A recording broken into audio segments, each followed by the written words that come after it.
It's no secret that a lot of racetracks have been shutting their doors in recent years, whether it be for land value reasons, a lack of events, or so on. So today, I wanted to see what tracks are out there that are at risk of shutting down that iRacing or another laser scanning game could scan and preserve its history. Also, I'm not going to BS and pretend that I know everything about all things racing, so we're just going to learn together. I'm going to use racingcircuits.info for most of my information, and we'll see whether these tracks are worthy of being scanned and preserved in iRacing or another game. My original idea was Rockingham in UK, and it turns out that it has been scanned before, and not by iRacing, by Live for Speed, or LFS.net. Now, this doesn't have the oval configuration, I don't believe, and even if it did, there wouldn't be much in terms of oval cars to race on it, so I still want to see the Rockingham oval end up somewhere, but it's cool to see that at least Rockingham has been preserved in some game. The first track on the list was suggested by Dennis, and Dennis suggested Curitiba from Brazil.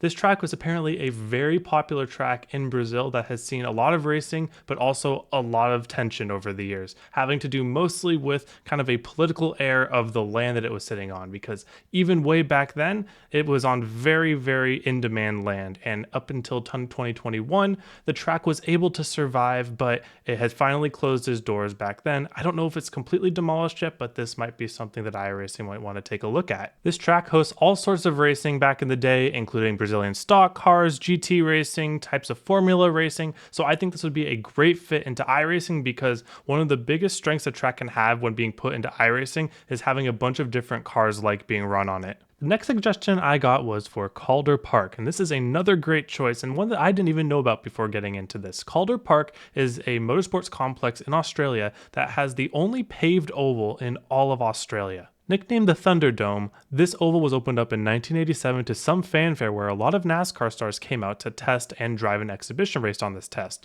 In fact, the track record is held by Richard Petty himself. Along with that, there is a road course that you can combine with the oval to make a really weird roval because it's not on the inside, it's all on the outside of the oval. But more commonly, it is just the actual road course being run. This track hosted one Formula One race in 1980, along with other regional Formula races and touring car races. Again, personally, I think that you can't go wrong scanning this track and adding it into iRacing because there is something for everyone here. You'll have almost like a twin ring complex that it's a very cult favorite, even if it isn't the most raced period. The next track was a very popular suggestion as we hop back across the pond to Nazareth Speedway.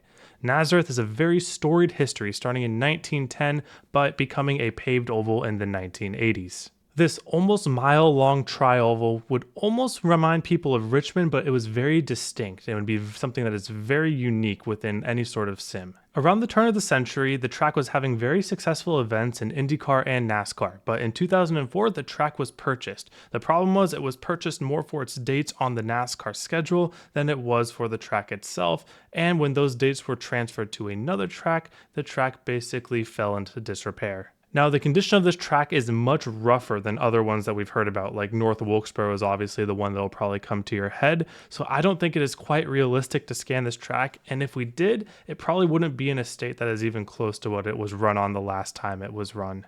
But for the idea of it, I would love to see Nazareth Speedway included in iRacing in some way, but unfortunately, I don't think it is too feasible in its current state. The next suggestion is also an oval, but probably not where you would expect, and that is the Autodromo de Sitz Teramar, and that is not pronounced correctly, I'm sorry. But this track is very interesting because it was closed almost 50 years ago, but it is still in a state that could technically be scanned. But other than that, this track is pure madness. It is a 1.2 mile oval with a max banking of 66 degrees. In fact, this track is such a relic that the lap record for this was run in the Spanish Grand Prix in 1923 with a time of 45.8 seconds, and that is on a 1.2 mile track. I wonder what we could do on it today with the cars we have. I could totally see this track being put into iRacing as one of those projects that's like, well, technically this exists and we want to see what the limit of the cars that we have is. Kind of like Monza Oval in a way. Currently, the interior of the track operates as a chicken farm, but the track looks mostly intact. There are even certain events that are being hosted on the property starting this year. For the next suggestion, we are heading back to America for a track that just recently closed this year, and that is Heartland Motorsports Park.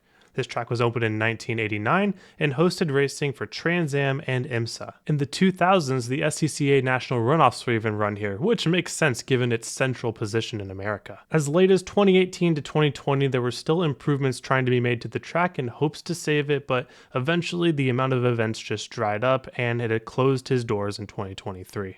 Personally, I'm not too good of a judge on road courses of how good they would be in iRacing or not, so I will defer that to you guys, but in watching the videos and all that, I think that this track would be a good addition. I just don't know what it provides that maybe other tracks don't already provide. The next suggestion is for a dirt oval track, the Orange County Fair Speedway in New York. This track has an incredibly long history, starting in 1857, but of course not for auto racing, but for horse racing.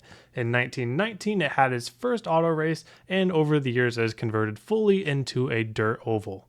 They currently race local weekly racing with an annual date on the World of Outlaws late model tour, but it seems that they are coming onto hard times as a lot of tracks are, and there are talks of the track being shut down fairly soon. I know the dirt community in iRacing is begging for more dirt tracks, and this one seems like an interesting one, being an asymmetrical type layout. The combination of being a unique scan for iRacing, along with all of the history that it could preserve with a facility that's been open for almost 150 years, that seems like a win to me. But again, I'm no dirt expert whatsoever, so if you're a fan of dirt, let me know what you think about this track being added into the game. On the topic of historic short track ovals in America, let's jump to Greenville Pickens, one of NASCAR's first sanctioned tracks. Originally opening in 1940 as a half-mile dirt track, this track saw NASCAR racing as early as 1955. NASCAR's presence stayed at this track all the way up until 2017 when the very last K&N East Series race was run here and won by Kyle Benjamin. Since then, the future of this track has been in limbo, with late model races being run here, but as recently as 2023, there have been rumors that there has been real estate groups trying to buy out this track to demolish and open up different developments on. And while it would be great if this track was saved by someone like Dale Jr. or Cletus McFarlane, there is a good chance that this track will have to shut its doors in the near future. Now, would I like to see this track on iRacing? For the purely historic purposes, I say yes. I don't think that this track has anything crazy in terms of uniqueness as a short track over other ones, but at the end of the day, the history of this track outweighs all of that. And finally, for our last suggestion, we are heading back to Australia for Wakefield Park. At just 1.3 miles long, Wakefield Park is an iconic track in New South Wales. It has seen racing in V8 Supercars, Australian GT, and in the Superbike Championship. The track is currently closed for racing because of local government disputes, but the track is still being kept in good condition by the new owners who want to keep the track in a state to where they can run racing on it and eventually reopen it. A lot of legal battles and stuff, but at the end of the day, this track might not ever reopen again, and it would be a great opportunity for iRacing to come in and scan the track. These type of short courses do really well in iRacing because you can fit a lot of the rookie type cars on them, and when they're easier to pick up, they're shorter tracks and a lot more cars can drive on them, you usually see the track become more successful. But let me know what you guys think. Which of these tracks would you like to see in iRacing the most? And if there are any ones I didn't talk about, which ones do you think should be added? Alright, thank you all for watching. Hope you have a wonderful day, and I hope to see you all on the track.